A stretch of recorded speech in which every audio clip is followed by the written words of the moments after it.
Salut à vous les juristes, on va encore parler d'une nouvelle affaire devant la Cour européenne des droits de l'homme. Alors pour le contexte, on a un ressortissant belge qui a été arrêté par la police à la suite d'incidents sur la voie publique. Il a toujours soutenu que lors de son interpellation, il avait fait l'objet de violences injustifiées par les policiers et que durant le trajet vers le commissariat, il a été injurié et frappé par eux.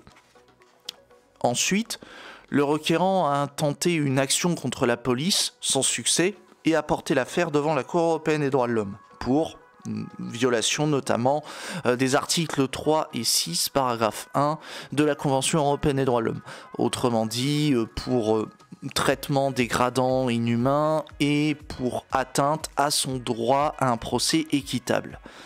Du coup, dans cette affaire, la Cour européenne des droits de l'homme a relevé qu'effectivement le requérant a subi de mauvais traitements lors de son interpellation et que l'État belge a violé l'article 3 de la Convention européenne des droits de l'homme. Après, la Cour constate qu'au cours du procès, la Cour d'appel belge a condamné le requérant en s'appuyant fortement sur les dépositions des policiers, et ce alors même que les policiers avaient commis des mauvais traitements sur le requérant lors de son interpellation. Par ailleurs, la Cour estime que les autorités belges inversent la charge de la preuve. En effet, l'État belge soutient que le requérant ne démontre pas qu'il n'a pas fait preuve de rébellion. Or, la Cour rappelle qu'au nom de la présomption d'innocence et de l'équité du procès, la charge de la preuve incombe à l'accusation et une personne poursuivie ne doit pas être contrainte de prouver son innocence. On appelle ça le principe in dubio pro reo en latin.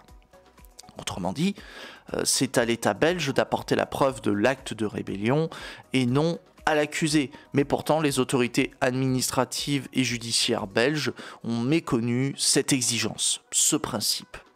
Ainsi, la Cour européenne des droits de l'homme considère que les autorités belges n'ont pas assuré au requérant une procédure équitable, compatible avec les exigences de l'article 6, paragraphe 1 de la Convention européenne des droits de l'homme.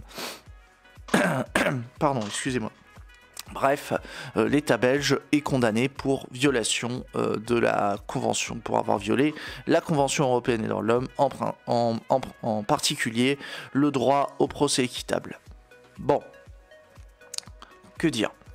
Voilà, si vous faites l'objet d'une interpellation et qu'on vous dit que c'est à vous de prouver que vous étiez, que vous n'étiez pas dans une position d'acte de rébellion, ben maintenant vous avez une petite idée de ce que l'on peut opposer à certains cow-boys. Voilà.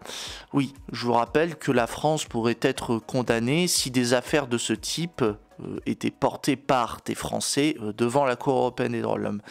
Et oui, mes chers droitards, les textes internationaux de Fragile, ça s'applique aussi en France. Dommage pour vous. Bon. Après, vous avez de la marge, et c'est bien dommage, avant d'arriver devant la Cour européenne des droits de l'homme. Mais sachez qu'aussi, normalement, les juges nationaux, donc les juges français, que ce soit les tribunaux judiciaires, la Cour de cassation et j'en passe, sont tenus quand même de faire appliquer les textes de la Convention européenne des droits de l'homme à partir du moment où les demandeurs s'en prévalent. Voilà. Bref, c'est tout pour aujourd'hui les juristes. Si ça vous a plu, abonnez-vous, pensez aux commentaires, aux pouces et au partage de la vidéo. Et abonnez-vous avec la cloche. Donc sur ce, j'ai tout dit. C'était Matt DEH sur Vidéo Droit. A plus les juristes.